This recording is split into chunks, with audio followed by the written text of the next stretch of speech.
Hi, everyone. I'm curator Lisa D'Amico, and I am here with the very talented photographer, Rick Misrok. And Rick has a wonderful piece called The Color of Sunset in the Color of Nature exhibit. And Rick, it's such a treat to talk to you. Your piece in the exhibit, when you talk about color, yours is genuinely exploding with color. It is stunning. Thank you for that. Uh, when I saw the call for artists and the name of the exhibit, I thought for sure I had something that fit, and this seemed to fit the bill. It really did. And tell me and everyone the location, the inspiration behind this piece. I was in Dobbs Ferry in the parking lot by the train station, and I saw a sunset coming. Instead of running out, I hung around for about a half an hour waiting for it to bloom, and it worked. That's See, that's what I love. Like artists, I've driven in the car with artists who will say pull over because they've got to Yeah. pick up something on the side of the road that's inspiring them. And I love that it's kind of within your normal day, you're you're finding inspiration. And I thought you were going to give me more of exotic answer. And Not so exotic. that's what makes this piece even probably better is that it's an element of your everyday life. It's gorgeous. Thank you. And I feel I'm blessed to live in the Hudson Valley because this kind of thing is around all the time if you kind of look around for it and have the patience to wait for it.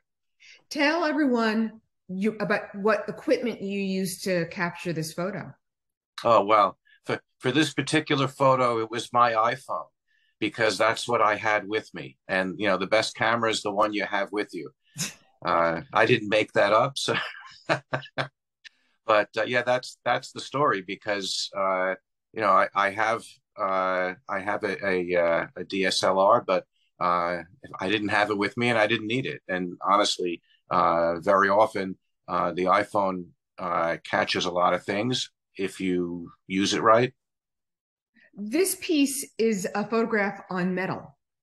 Yes. Why did you choose metal? And do you often talk about do you often choose what people might consider untraditional materials for your photograph?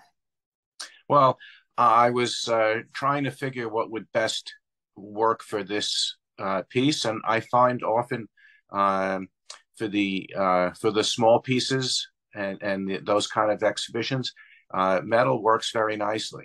It's easy to transport, it's easy to hang, but the glossy look and just the way it comes off beautifully on the metal. It is, you couldn't have said it better. It's wonderful. I'm curious to know a little bit about your history as a photographer. Have you been taking photos your whole life? Did this come through what's your journey in this? So I've always liked to take photos. It's something I've been doing since I was a teenager, with some with more success than others. And I learned early because this was the film era that you had to take a lot of pictures, and if you had a roll of 24 or 36 and one or two of them came out really good, then that was a good day. Digital makes that a lot easier because you can just shoot away and sift through everything and find the picture. But I've been doing it for a long time. We'll leave it at that. Do you use And any programs to adjust the photo in any way? in this particular photo, there's very little adjustment made, and I don't use Lightroom or Photoshop. And one of the things I find is if you work within constraints, sometimes it brings out more uh, more stuff. Using an iPhone might seem to be a constraint, but sometimes it isn't. And if you work within what you have, it really makes it shine. I like that. Yeah, sometimes challenging yourself by limiting yourself is Right. you can end up with some really surprising and beautiful pieces. And this one definitely exemplifies that without a doubt. Is there anything you'd like to share that we haven't talked about? Um, it's just it's a joy to be doing this, and I find myself drawn to get out there and do things. Yesterday I was up. I drove up into the Hudson Valley and went to take some shots of whatever I could find. And you look around a corner and you see something interesting, um, and then you bring it back and you play with it a little bit and you try to find the picture inside that.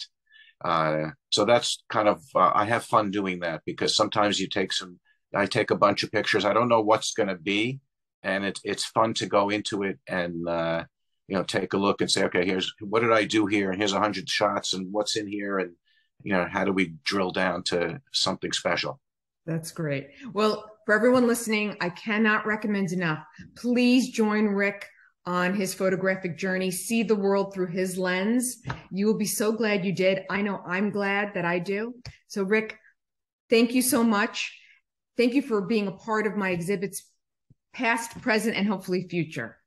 Well, you're welcome, Lisa, and thank you for the opportunity and what you've done for me and for a lot of other amateur artists is really special. I love looking to see when your next call for artists are because I like to see what's happening, and it's a joy to participate.